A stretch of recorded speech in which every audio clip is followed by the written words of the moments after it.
Satyanam, Sri Waheguru Ek Onkar Satyanam, Sri Waheguru Ek Onkar Satyanam, Sri Waheguru Ek Onkar Satyanam, Sri Waheguru Ek Onkar Satyanam,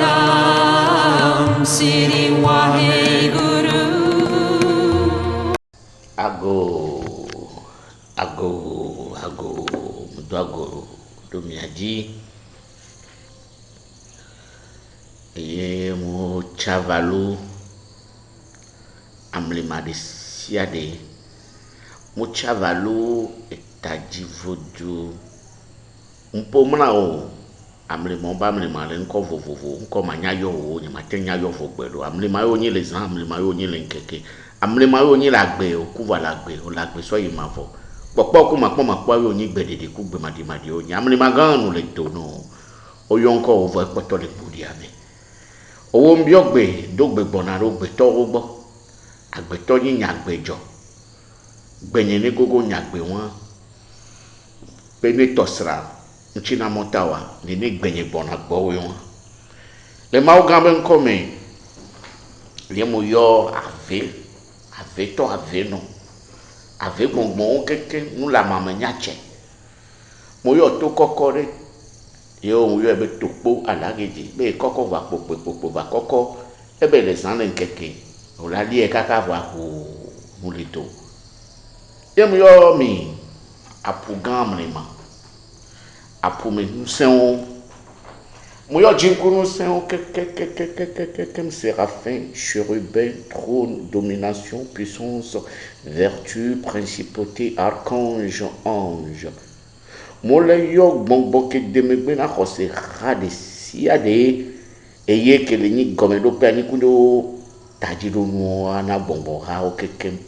ame la gbo mi dogbe rogbe nam gbemenam ame inu gbe wo mtepe o mi ba chene ni achenye gapopo ya me mo le chavalumi miawe so amado amadi amadado miawe dogbe rogbe me ne gbe cheche nukuku bo agbe maji oji melele dokodo yoyo amrima mo chavalu kaka yo mo kosire dagbe ise kona ro anyi gbagbe kumiona enye tata gata lumière sur ombre soiria mi jaga pompo vitu kuide mi ja pompo so amegbeto ni jesi lokwe ni blonanyo vers enfant jesi retrieve me kudo to voix na gbeto na jesi lokwe a efiombe nuke jokwe kudo oguzo alo ucha alo se ole segbena wanonyo de ne benyine wa efiade njo bloni amolava mola po be butrimi voix muni susu kentonchi yinchi ova po wotrivia medio mira gbonya wan de ko la wo kengbo la soto wan nuke na be le vividi ba gbeto ni jesi dokuya unyi be ave kwa fan po yo vo amohu asende gome enwa yo ja sozon le do onu warasi le nuna warasi jesi nuke plodoa tajinu se wa no segbe no yin to yi tajiro nwa muni be ave kwa fan po yo no be kwa fan mu jabe kwa fan ni awo agbenyen no awo kwa fan be ya jesi nuke joko ya jesi no o amene mbe do na church me be o nya do church me fi azan ya fi awo hallelujah Alléluia, je crois qu'alléluia, alléluia, quoi, ajo jira kaka ba ajo gbo ba ko me ya, e o ma po Yesu a be nti kokwede. Alo la me do na nya o ni be do loji ya me pa nya ni pon, awo efo aya ni pon. Awo nu kaka ba gbede pe. Ah, ma be po tata ba po o ti mi na. Oyi keko gbre no kaka va gbede pe nkemi do la no wo enu wo kekenken yo a npo ebe emo benyi o to na so jina sia me lokwe afan yo Tchochimeyo. Parce que nous disons maintenant, et tout dit non, nous on est musulmans, on est des peuples, on est chrétiens, le but c'est de rencontrer ton propre Dieu. L'aspect qui représente ton Dieu, il faudrait que tu le rencontres dans cette vie. Le que c'est nous à Salomon, moi c'est pas Maoulou. Le que Simon, pas Maoulou, mais toi le canema, Seul pop Maoulou, mais toi Simon, ni a pepe. Odula no jima o la kwe ngapudu pasado bonbon mebe nu eya blezi beni nyawe mi do la po nu du mi do la po nu ta e dore pepe ke mi do ala no vava mi ji be mi adogo ma wo tutuba le ko wone do eye ji mi java va king bokwi ni mi la yini ni be no ma jibe ma on mise au point ma do afafojina mi anono enye yoyo na betata gata njibere amonunya ameke munya bopomido yemona nyemu le wodo ya so le demiti khosirade christianisme allo islam nyem le wodo ya pale brombinade a o mi o pe ja ba diriger do ni mo ko do da si de so sect de gbo all mystique de gbo se be ke ni mo lese amo le gbo ni o un ve mo voi ma do pe ma gbo ni ba si nya agbeke me mvaya enu ke wo nya ibe vire mo le kanami ye mo le makumi e go me be enu ko we le joro mi aji ke mi le puju le ile gbo a no do pede alors no to ni o me po a no fon la dape na ma o no po dunu chon la dape na ma o ni o po tu a ko chon la no dape na ma we go me ni ma o gbe le ku we ani o to gbe nya be le ku po a o so to ba ni ma o mu le ku do wo ma o ko le gbon o to mu do ejesi wa o la te po keke me be ga o la kan de pepe vo a poto nti azoni de benya mia dometo de siade ne ke munye ro anye matin va pa be le wo dona medio je ne suis d'aucune religion jamais ye veve to ni be musebe be gbina na mo bonga kwa fon moi eni colonel la fiketo fika be kanamo enyenye mawa enye la gbina meko ni gbina na mere popo donc religion le pe ke mo le a mo kamo e comme npo be na mawa rien sans lui tout est en lui na me ni le gbon be yamunyo wa ele no ma o te pe vo we la expliquer nous ma me sia me ko na fon ni mo ko afon voix mu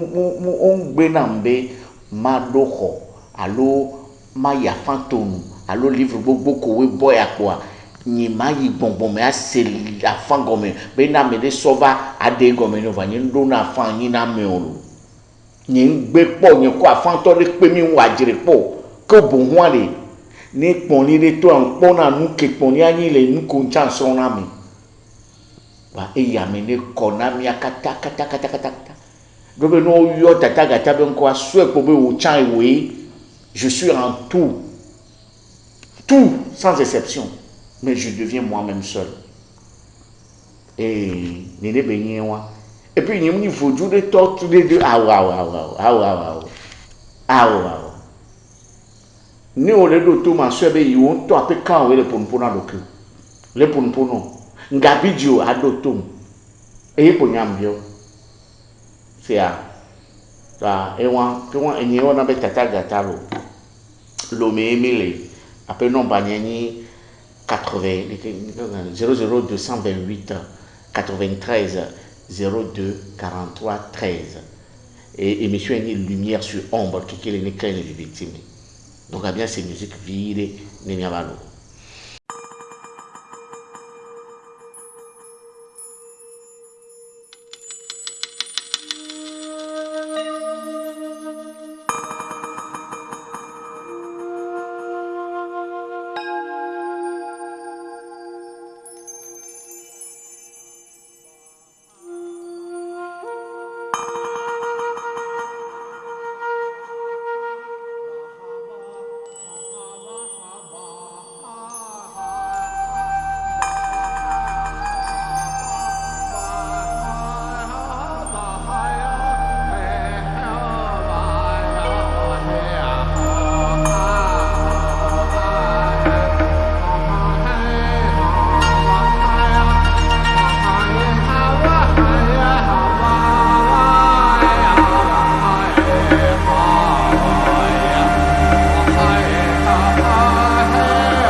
enyo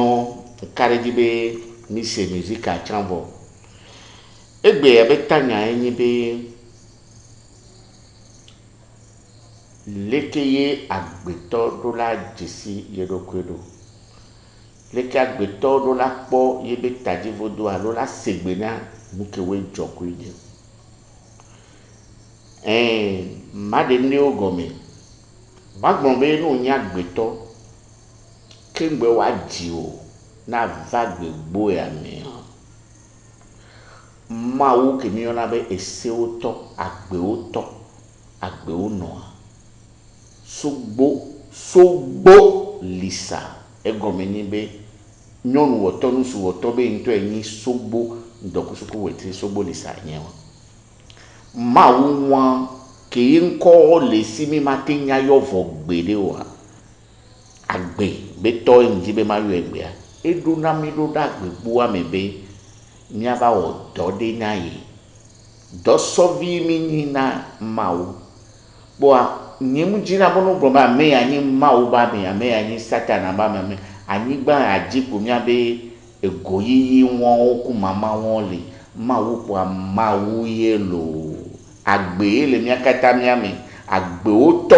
yin mawo a de mi ase gomme niria agbe o to le père de toutes les vies gamro yo le be agbe o no a yin mawo anto donc ejimia keken edomiro do agbegbo ya me vovo e do ke gbe bedon do agbegbo amia e don wa be do onu e be la so do alo me no ngro ne kokoko bo matin do vieux sukulu le EPP ko jodi akopé e po la ve play asabo singaka ko do akpom soneo ngebe ya so do sukulu kama nene que mateni et l'autre et pour la faire le calcul quotidien que ensemble géométrie abeye le j'avais d'ado au mateni agbedato yo l'appelé agbede obe klebe le jaye agble nene pepe o maso kodue be le j'avais yi capital de ni mignon donc c'est comme nambe et donc gbeye autour yebe do yo lawo yebe nu sona na mi nu on ko sona mi wo na be na de etadi vodu alo ange gardien donc kotare me to on ka fla ni ngbule nga be mi o ameke we o le yo ado ko be franc maçonnerie ou franc maçon o yo ko be amesia me kloya maçon mini e go me mi ja ba tu mi ba gbe ye ni mi vagbe ya me mi do la zan de ya be do wonu e fi o be sijeje nu nya kudododo ese nu sin donc ami gbole ko be nu won kekan le yin mi e don e po mi be togbo yo be taji vodu alo ponli me vodu alo nu plo ame do va nu nana hova ni bere won voilà ni mi va gbegbo ame ha mi do la o tout et tout la jesi o nya le ko le doa nya no agbeke eje nya tenzan do be ni o so biki sukulu a no mu nya biki be nu munro wa de le ko la jowo no mu nya gbede be klezanzan o bo no so clé 16 va clé 16 plate acrobatie so clé 16 plate va pour if on va laisser clé à pipe pour les valer et qu'on la non non fi que on la so clé à pipe sur les noirs là on va laisser clé plate mais écoutez donc on le chaka vraiment on munya to chambe ndele si wa o le ko la no puju mulati nke on la pour de no voilà to mais nous kenche ovaro nde nyam edonyam ni anyam nyanyam emule kakaso mna chachi nyenyenyenyenye nke bachi olu nke be ka olu umchon omunye ego me omunya nuko hofo le won me a emo vovo le mitona so je o so dona jesi bonbon a de nami bonbon il va on a fin maintenant bien fin 16 pour les 16 les grand autre multiplié 16 par 7 à 256 et il y a 12 fois 6 à bon les caméras signe de caméra 6 c'est nanani 6 fois 12 elle va 72 et alors et 72 donc à 72 génie de la cabale oui un petit peu ma pour souvent voir et ne ka par exemple il y a mare gobe mu kentin de gobe ni de karo amene nga gobe ya we yo awo ne nu le kroboto o sonti o la te manti wan de kalo o la te me le tepe ameni ne ko la te me le tepe ameve wa de ko ko ni o la te me le tepe ameni o la te me le tepe ameton de ko ko ni e wan ko do nyan e fi akova gbe ame ro be dina o trivi me pokpo kudo afan be no kikan de kakwe wa ngbulo yin so be afan koko to go na ma be kanfan go me jabe sende go me ma be kwa afan yin ma nya nu ke we jokum so feto me alo agbegbo keke ameda mu so ba fi nkare di be mi se ngo me na me no fra eva vane me be ni mi jabe kwa afan alo mi do church chan won lo parce que no yi church me yo le dogbe da ni ta lo jinu ke la si wa nyoa bonbon ko we joku ola de wa do ko fion ola odo ku yo bra me nu nananya donc ko bra ma me be we trivi clair on to la odo re di be la kan ma mu do na me ko me be we trivi de clean ten on to la odo la monjenji ele si bola te so do hun me va hun le to de beta me didi gbona no mu nya volan lele o la ve do raven me guruguru ona no po jijo tutu gba me a o yen lo da le pe ma ko yin am la a o ma ko yin am a o ba ko Yesu gbe donc en wa jo va no na mi sigbe la gbegbo ya me a odora subo ma una ko pen quotidien odora subo ma una gbe me ni nyon ne odora subo ma una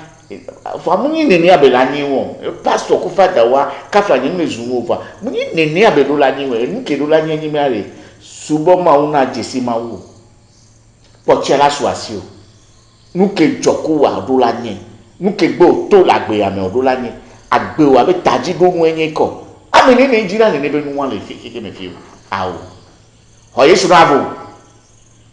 va mi le ko Yesu a ni me suwo yo lo après je won vivio tout le noir maintenant va voir Yesu amener les taux de togbe obe mumi avec do Yesu ameva 40 ans ya si tu beaucoup togbe kum et bloqué que demi degré kara et moi qui jakra dit non ce n'est pas là la solution dites à la personne je veux que tu saches que Dieu est là il est à l'intérieur de toi essaie de te connaître tu as une certaine potentialité tu as l'image de Dieu. Cherche à te connaître. Prie. Parle avec ton Dieu. Nene amidola no wele pas mais afile pepe.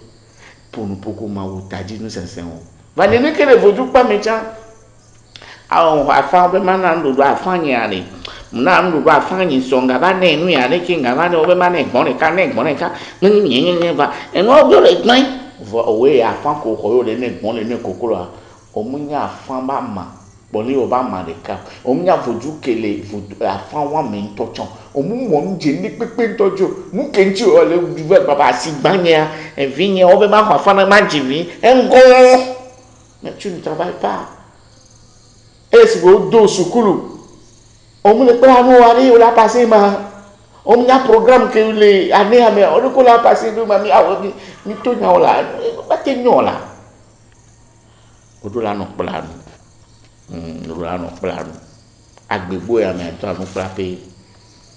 bon nu pape ni agbegbo ya mi e bon nu pape eru e ya tele blon ya wa mo la ba wo ni enu deleke va ejiji apore a macron pe ni te pona nu ke mi le ji o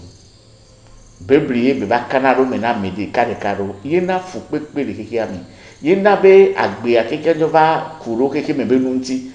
lo be no yi church 10 ans ne o mte tu aho wa mauko le subo ye on popo ni ko mi ave fada wan ta lo mi ave paso wan ta pe to paso e jo le nyone ye ma jo tu aho grand le nya jo no me wa aha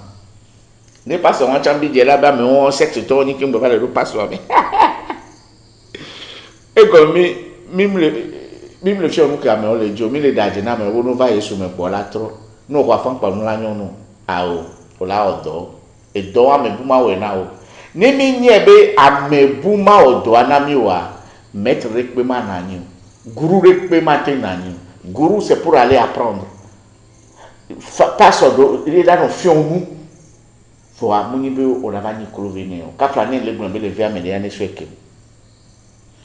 bon fi ya de ko wona ken boy te pona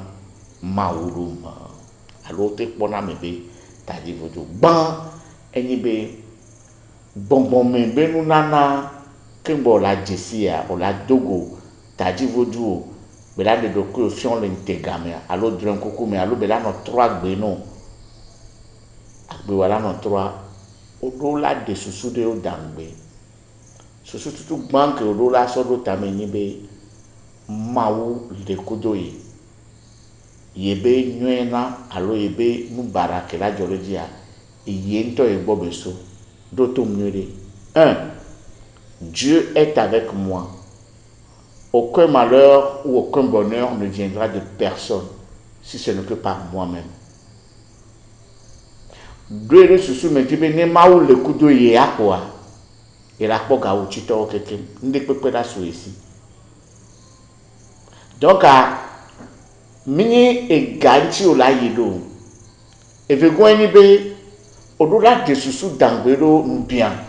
le nti enton la a o bia mo ile mo namra o to bi o pento kele kaya po no bia no nti atavini ekube be so ige po so samba na mimi le de son le di viola ta senya wa mawu le ko mawu do be ajibi ji mawu be nku me be ni ani nke be blon la gbe ji ne ma nya de ke nya nko na gbe yin ro a e ke yi do nse e la te bloquer agbe yin ati somo ni o wa mere mu do na si to koko be mu no de o be de mu li na gba to sisi o la nya ke wa ma devi jagla kondo kusume nkumea muke mawu blon la so pare ya nyebe mawu le ko kele do toma nyebe mawu le ko onto we munye etongo anyi benare so ko be ba gbe anto ele si be son ke jade ya ne ke no la dro be la de ne ke no so la dro be la de ya ni ba gbe le won voi jade yebe mawu ai do la po e do la po ebe mawa ki won no nya no ameton o le de tani ga so ebe amede le gblim enu na yo yebe nyon na de pem la mele bo ye nto e ba lo mi e ve gwe so pe be ni egbe po ebe mawo po a po cho la su yesi e ton wo yin be amede pe matin gblim wo no so ene ni ale I was saying that okay. E se kola ona doku ni no nto mi. Ame gengen me mini. Ngrabe senyi ma o ame gengen me mini. Nya hasi yo ona. To na ma obe hasi anya we. Nya me nya yo brona to na ma obe nja ga no blame nya. Ni amebe kayo fina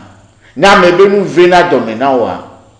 jagbagba vide no jagbagba e wa dowo da me ntontie nu ke nana mi abe nu gble na mi gba ma me le envier mi va mi onto le envier mi vona kaka mi ntedu na goro mi abe gbedora ke ni ado na ma o ba na mi nu ke mi reja mi agba me ni uketo na mi tam no keto wan to chon mu le imaginaire negali changa kwebo amedokusi jejebe nyagbo evegwa on to la o cede o kodi ozona e se ke di ozona so ko be yem finafio yem danajo yem wona no yo awo se na do kudo mawu o mu le pe over wo se e se wa le so blema e le kotare pepe me ni mi Israel vio wa o mu ni tochi tolo ma ba pompo so Jehova anti tron subo parce que les juifs judaïsme et tout vona christianisme et juif wa o na no sigbe nyabe de ko no be nyayo nya sego me una la Abraham mo ni chrétien yo Mose mo ni chrétien yo David mo ni chrétien la fi di pepe nto de ko no be wona e ka so na la ye wa e seredio nona et c'est on se do gore mais on avait l'arche de l'alliance nous bablada kako blona essayer les mains essayer ni mawa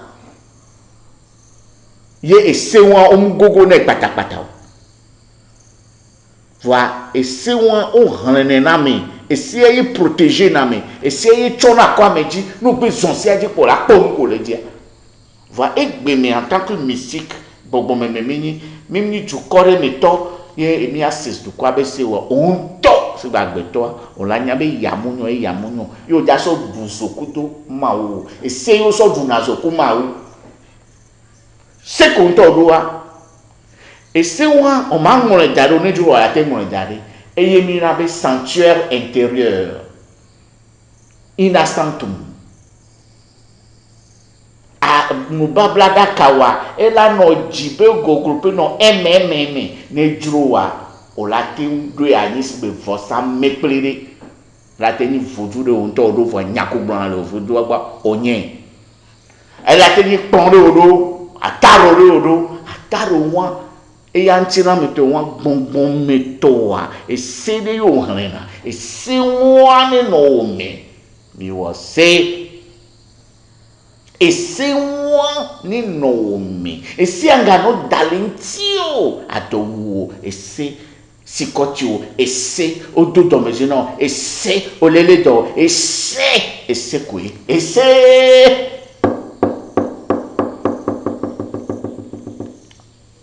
agolo e se munye le breno e nu enyi le blema ba se mi okonru e le blema se blema e se ese ela no to mi ese ve mulo ekele cha o me afa edoku do chana o di na no okre fa sanctuaire intérieur et yo la no suivre garu mo mi gena yemi gen le mi dale mi abe se odia e mi abe jijinya do na mpona mi donc a jijinya ele ni ma obi tepe no la ke to na me be tu as fait le faute c'est une faute. Il faut être très droit. Il y a deux Français de la il n'y avait pas de la il y avait de la français. Ouais, pour mais on a nos vents. Il y a nos coins. Voilà, nous les gredina sewa, nous blogna derrière la novembre. Qu'est-ce a déname benania? On te la vanille, c'est tu deviendras le principe que tu t'es affligé. Apa nyakin lebron ele vivi ntolo ele vivi be miano seigneur comme et c'est mu kambo les religions repepe molo la te o sena do kiolo ngbleng na mo be mo sena do kunye ye ni amede kaflazi andre ele dajero asinye le panyo bron do ko nya han na seigneur le fiki ndo na gbera na ntro gbron le jijibe e ya nyemwe pa. Et c'est qu'il tombe le soubo plus de 40 ans le devoir. Hey! Ni si ale wala vuvu. Wala sebe juda janta kaya. Nini? E won fi amola bo ni azete o mi o azete mun ke baze ama uto kwe. Et c'est que Dieu no on peut un petit peu de 14 ans janta o ma. Janta est le cœur du lion. Oui, dis. Si tu ne sais pas, je te le dirai. C'est ça. C'est ça. Et c'est...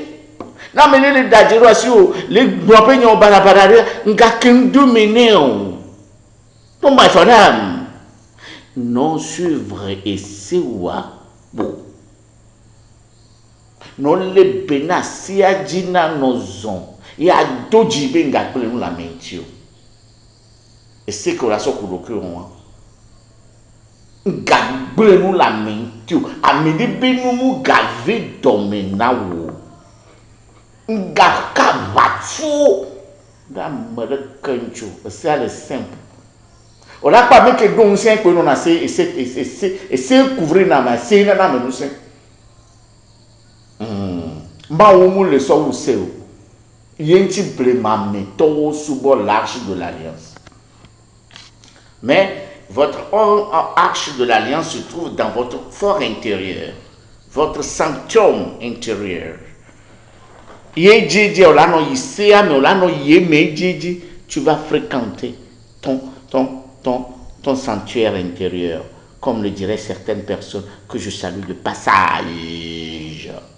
Vous comprenez déjà? Le sanctuaire intérieur. Ah, mais si me dola do ataro le yebe louvome.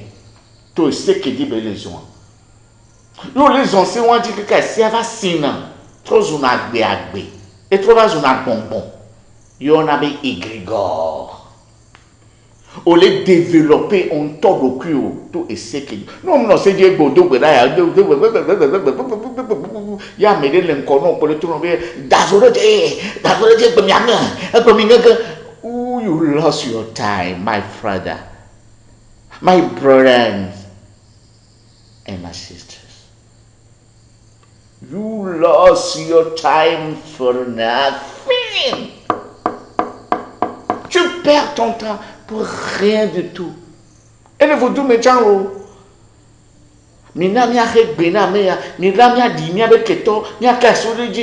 you lost your time. Go forward. Nonko, yinko, zonya yinko. Dashi mo dade, amumia blanc de ça. Donc, quand on s'est dit, c'est pas les sinkaka, kafla, non gavale, non, c'est à dire, chanwa. Into dona me do se adi o la ba tout dren coucou ava no ponu kaka melebe ya yonko de ke o la ko la pe cran o ame se de canet kaka melebe ya te o ko la ko la pe cran o me se de kamunya se o la encore le bon ya le to nyon o alors ça veut que ne do gbe an ja frère non c'est kaka me be avec ko ba me ça dit errement pas dit et n'y blonya mal elle se fait errement pas dit o n'a que donc c'est quoi vite on connaît ah bel coup tu deviens pur selon ta loi nous le wenenia on a non pour la tout mon popo mais on a une intuition développée. Intuition, your intuition. Nende le jola nonya, ne o de susure la vemi. Ola no do télépathique do amekowe olona e vio ya, e son ya, hono ya, allo allo janvier ya. Ola no do to ameko bon menye koko a janvier. Ameko ko mi do relation do. Hein? Ola no daka non respecter que avait 7 ans. On tombe na yi kwa swati ya ulande ya we barbara ao o mano chiri amere pepo fa meni be aba no go mo tolo nyamo fa ko moni o wuoga na won ma ko wuoga mi o abobo mi nyata ni mo to na lo mi abo gomo ta sapata e glo ba go lan le goma mo jazo de po bereke bo yes goma la ba goma ma jaso do goma la nka goma la ola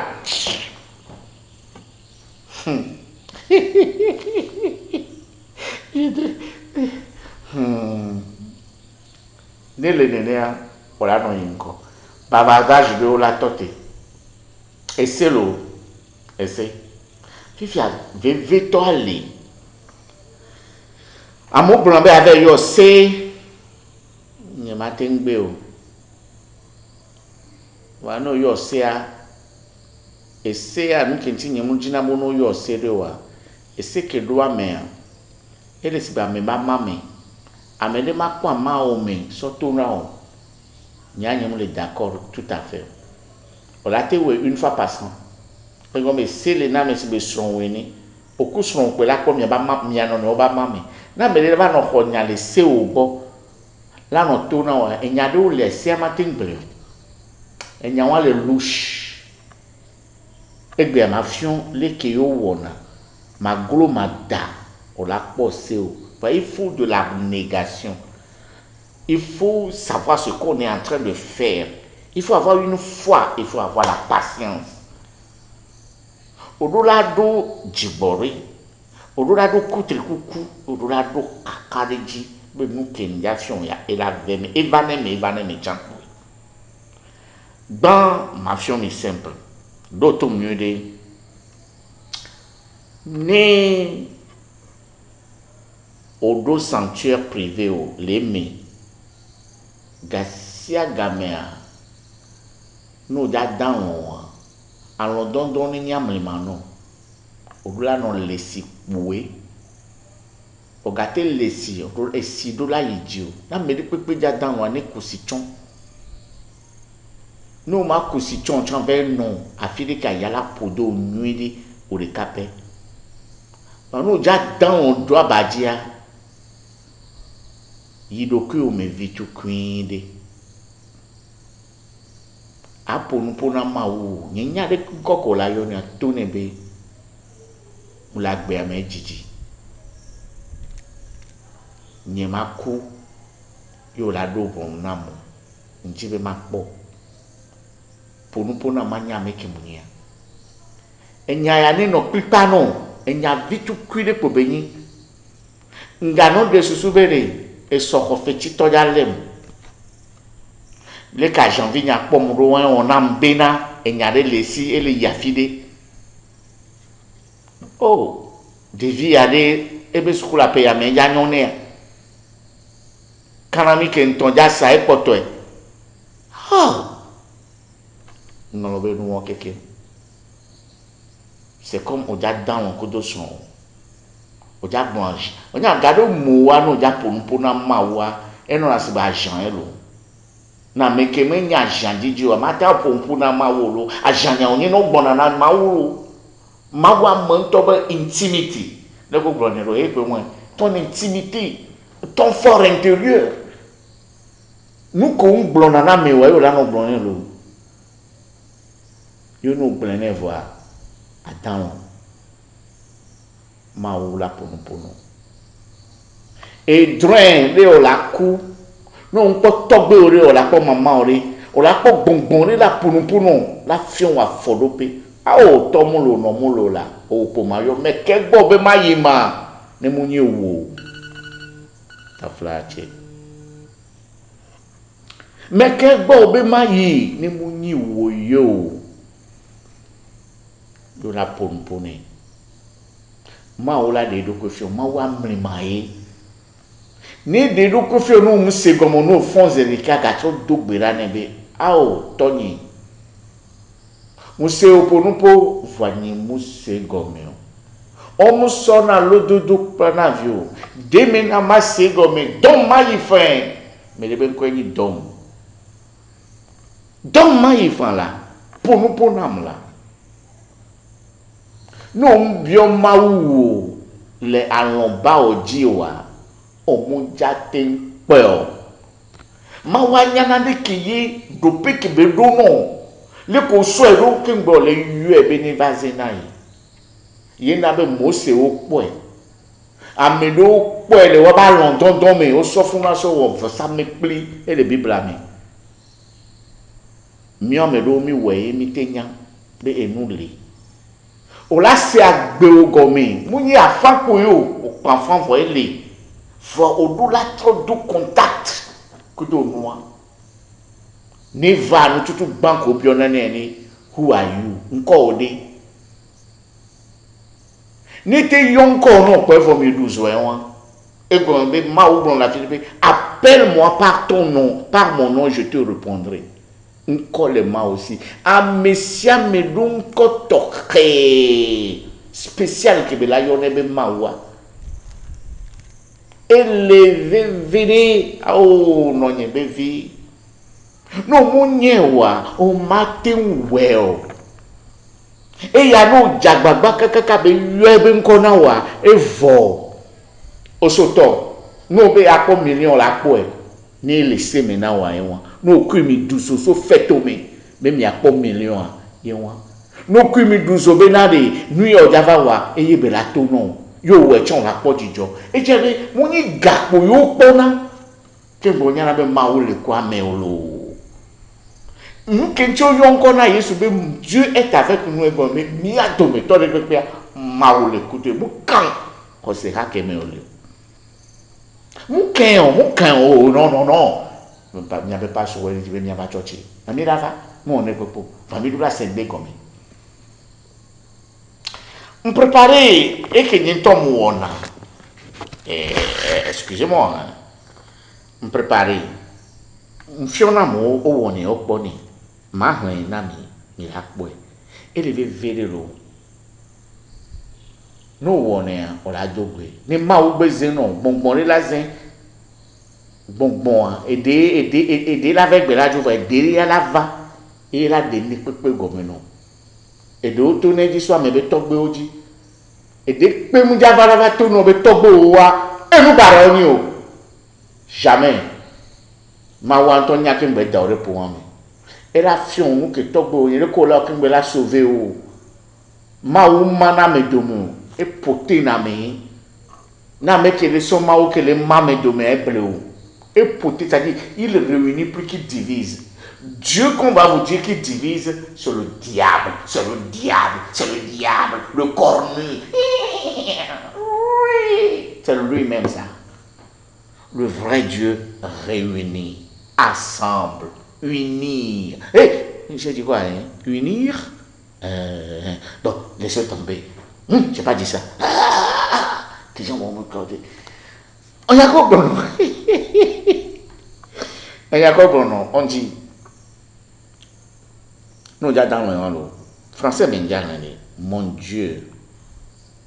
esprit à moi, Seigneur qui est ma vie, lumière qui est mon étoile, montre-moi ta face, brille dans les ténèbres et guide-moi de l'ignorance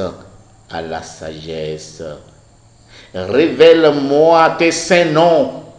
afin de bien te connaître et de marcher selon tes préceptes et ta volonté. Magatron, mon okobe nous les japo nous pona mawo et nous on l'appelle l'état mais le voit et doulani nous m'appelle l'état mon chien doulani djidji et dio ça dit n'ingano réciter prière on a simplifié prière à autodi mon Dieu esprit à moi Seigneur qui est ma vie lumière qui est mon étoile montre-moi ta face, brille dans les ténèbres et guide-moi de l'ignorance à la sagesse. Révèle-moi tes saints noms afin de bien te connaître et de marcher selon tes préceptes et ta volonté. Nous voulons prier en bleu ou en malani. Allez, gomme le gomme. Ao maoni. Bonbon tonye. A peto ke yeni agbenye. Que keli ke yeni wetrivinye. Nous les chavalo be ade do ku ofiam. Klele vivitime ne akpolomuto monueji mato le aboyome ne mavasi jejeome efio botro le jiwe wan lo de nko wo aheme nko wo fiom bena matin jesio nwede na mazon dodo kudo seke wo do abani lolonu o melo. C'est un exemple mais il peut on voit egomenibe no j'avais dans il faut émettre toujours l'idée que Dieu te parlera. Il faut savoir que Dieu n'est pas loin de toi et personne ne peut te montrer ton Dieu. Dieu et toi, c'est comme le pénis, excusez-moi, c'est comme le pénis ou le vagin, non? On ne peut pas, écoutez, c'est ça qu'on appelle le tantrisme. Entre Dieu et toi, rien ne peut vous séparer. Donc le secret, c'est entre vous et toi et Dieu. Personne au le nomba de mon coup de mao de cap de pompo, koda kola di ore, kaira no adakame. Entia lâche de l'anxiété soit nenyolo, la connaissance de soi, n'est tonéwa. Donc on va bonner pas au tribunal non pas je de coucou non c'est à jagbana no woto lo so ke onti. Ngaso be na de konu de la ono no jagba kaka dogo nu ya mu we na mu lu. Mo we na mu mami si o to nu popo o le wo wa be do wa nuit de pur. On me le vend chambre le bonbon vous ne coup de non o te yin church to we. Donc elle est non la ko mu ke le mo non la ko. Quand on do ko ma bari kanoku la nya ba gomo le no ba kanoku e ko fi mo le ma ka ba de le church ma lo ma le church mo yi la church amuru to ma kana ro mu ju ka ke we po le ko wa no ma ne ponda fushidi ni bubo na to yu eke gbogbo awo fi agaba nu ya wo mo ya da nu e na che no nu yo mi a o ka we ta ma pa numéro nya yele ni 00228 93 02 43 13. Nous avons question te posée et ton yoku nous avons une fois elle a nyombe a jesirokyo elle a nyombe a zomori ma di juru fi ambe mina mano pompo direct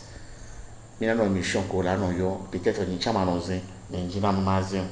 parce que je ne suis pas écoutez. Paraît-il que je suis pas beau et j'ai peur, mais par ma voix, paraît-il que je suis beau là. Donc, ni les nénéens, Miradogo, mi perontini, sanctuaire que me le do, nous va au yado beda et les free, ni juro a naga, ni juro a jo, mana et le premier on a nommé enseignement fata, parce que agbeni wa sanctuaire wa madoe kudo mi acha mi ba lodo surtout le bedodo rami sanctuaire am le do le gbongbon me do be e ya ke mi lo wa nyame gbugbu yo ko le do to ma nyame mi le do to mi subon déjà sanctuaire église c'est d'abord sur le plan spirituel avant la matière donc à evemelo nti fafa na mi akekem ameko le do adola vonolo reke magbo choba hiaba.